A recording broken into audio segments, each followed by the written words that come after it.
கிறிஸ்துவுக்குள் பிரியமானவர்களே, இந்த நாளுக்கான தினசரி தியான வசனம் மத்தேயு எழுதின சுவிசேஷம் 12வது அதிகாரம் 5வது வசனம்.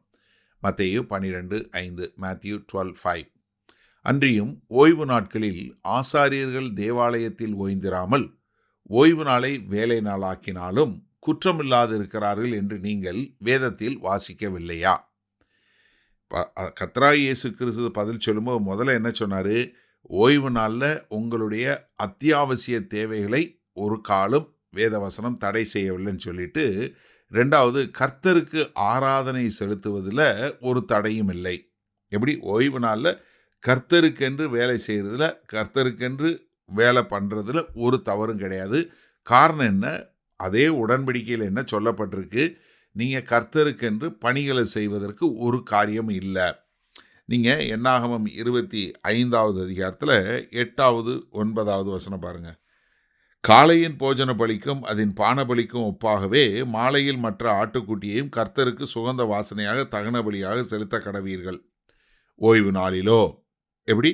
ஓய்வு நாளிலோ போஜன பலிக்காக 1 வயதான பழுதற்ற 2 ஆட்டுக்குட்டிகளையும் 10ல் 2 பங்கானதும் எண்ணெயிலே பிசைந்ததுமான மெல்லிய மாவையும் அதன் பான பலியும் செலுத்த கடவீர்கள்.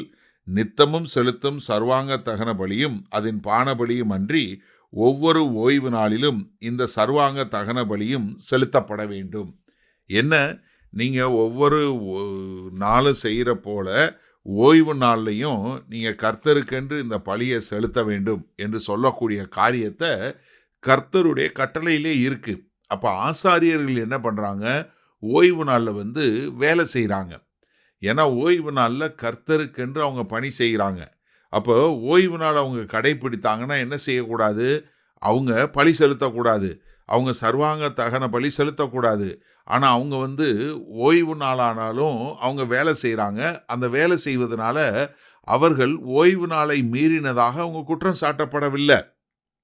இன்னொரு காரியம், கர்த்தராகிய இயேசு கிறிஸ்து யோவான் சுவிசேஷத்தில் சொல்லும்போது, யோவான் 7வது அதிகாரத்தில் அவங்க சொல்லும்போது, இந்த மாதிரி கிரியை செய்கிறாங்க, அதை குறித்து எல்லாரும் ஆச்சரியப்படுறாங்கன்னு சொல்லிட்டு 22வது வசனம் பாருங்கள். விருத்த சேதனம் மோசையினால் உண்டாகாமல் பிதாக்கனால் உண்டாயிற்று. பின்பு மோசே அதை உங்களுக்கு நியமித்தான். நீங்கள் ஓய்வு நாளிலும் மனுஷனை விருத்த சேதனம் பண்ணுகிறீர்கள். மோசேயின் நியாயப்பிரமாணம் மீறப்படாதபடிக்கு ஓய்வு நாளில் மனுஷன் விருத்த சேதனம் பெறலாம் என்றால் எப்படி? அதாவது நீங்கள் என்ன சொல்கிறீங்க? ஓய்வு நாள் மோசே பிரமாணத்தை கொடுத்தாரு கர்த்தர்கிட்டருந்து. ஓய்வு நாளில் விருத்த சேதனம் பண்ணலான்னு சொல்லி சொல்கிறீங்க. ஓய்வு நாளில் விருத்த சேதனம் பண்ணுனா அதில் ஓய்வு நாளில் மோசேயினுடைய நியாயப்பிரமாணம் மீறாதபடிக்கு மனுஷன் விருத்த சேதனம் பெறலான்னா, நான் மோசே போல் நான் ஒரு நாளில் ஓய்வு நாளாக மீறக்கூடாதா என்று கேட்கக்கூடிய காரியம். அப்போ என்ன? ஆசாரியர்கள் பலி சர்வாங்க தகன பலி செலுத்துகிறாங்க, ஓய்வு நாளில் விருத்த சேதனம் பண்ணுறாங்க, ஆனால் தேவனுக்கு முன்பாக குற்றம் இல்லாமல் இருக்கிறாங்க என்பதை வேத வசனத்தில் நீங்கள் வாசிக்கவில்லையா என்று அவர்களுக்கு எதிர்கேள்வி கேட்கக்கூடிய ஒரு காரியத்தை நம்ம பார்க்குறோம். சரி, இந்த நாளில் இந்த வசனத்தை நம்ம எப்படி எடுத்துக்கொள்வது? இந்த ஓய்வு நாளில் ஓய்ந்து இருக்கணும். இன்றைக்கி ஓய்வு நாள் பரிசுத்தமான நாள். இன்றைக்கும் ஓய்வு நாளில் தான் நம்ம எல்லா காரியமும் செய்யணும்னு சொல்லக்கூடிய ஒரு பிரிவினர்கள் இன்றைக்கு இருக்கிறாங்க. ஆனால் அவங்க என்ன பண்ணிட்டாங்க?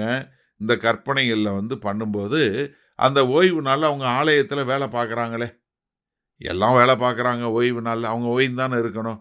அந்த போதகர் பிரசங்கம் பண்ணக்கூடாதுல்ல? அவர் பிரசங்கம் பண்ணுறாருல. அங்கே ஓய்வு நாளில் அவங்க எல்லாம் சாப்பாடு செஞ்சு சாப்பிட்றாங்கல்ல, அவங்க சாப்பிடாமல இருக்கணும். அவங்க அந்த வேலை செய்யக்கூடாதுல்ல? சிந்திச்சு பாருங்கள் ஒரு நிமிஷம். ஏன்னா அந்த ஓய்வு நாளை கடைப்பிடிக்கக்கூடிய மக்கள் இதை சரியான முறையில், வேத வசனத்தை சரியான முறையில் புரிந்து கொள்ளணும்.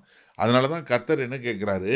எப்பா, ஆசாரியன் வேலை பார்க்குறான் கர்த்தருக்கென்று, ஆனால் அவன் பார்க்குற வேலையினால் அவன் குற்றஞ்சாட்டப்படலை.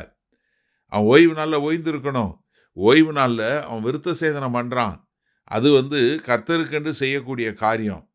அப்போ அது அந்த காரியங்கள் செஞ்சாலும் அந்த ஆசாரியன் குற்றமில்லாதவனாக இருக்கிறது போல நீங்களும் நானும் இந்த ஓய்வு நாள் நமக்கு கொடுக்கப்பட்டது எதற்காக? நாம் ஓய்ந்திருந்து நல்லபடியாக நம்முடைய உடலுக்கும் ஆத்துமாக்கும் ஒரு இளைப்பாறுதல் வேண்டும் என்பதற்காக.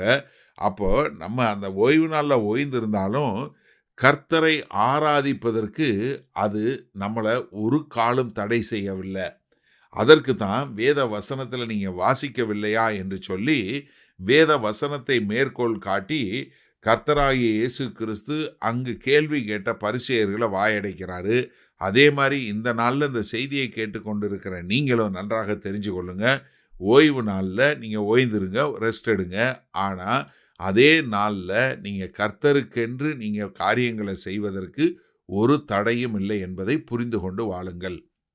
மகா கிருபையும் இரக்கம் நிறைந்த எங்கள் அன்பின் தகப்பனே, கர்த்தாவே, இந்த அருமையான நல்ல நாளுக்காய் நன்றி. இந்த நல்ல நாளிலும் நாங்கள் தெளிவாய் புரிந்து கொண்டு ஓய்வு நாளில் உம்மை ஆராதிக்க உமக்குரிய காரியங்களை செய்வதற்கு எந்த தடையும் இல்லை என்பதை உணர்ந்து வாழ எங்களை முழுமையாய் ஒப்புக் கொடுக்கிறோம். இயேசு கிறிஸ்துவின் மூலம் பிதாவே, ஆமேன். கர்த்தர் உங்களை ஆசீர்வதிப்பாராக. நாம் இன்று மாலை மண்ணால் சந்திப்போம்.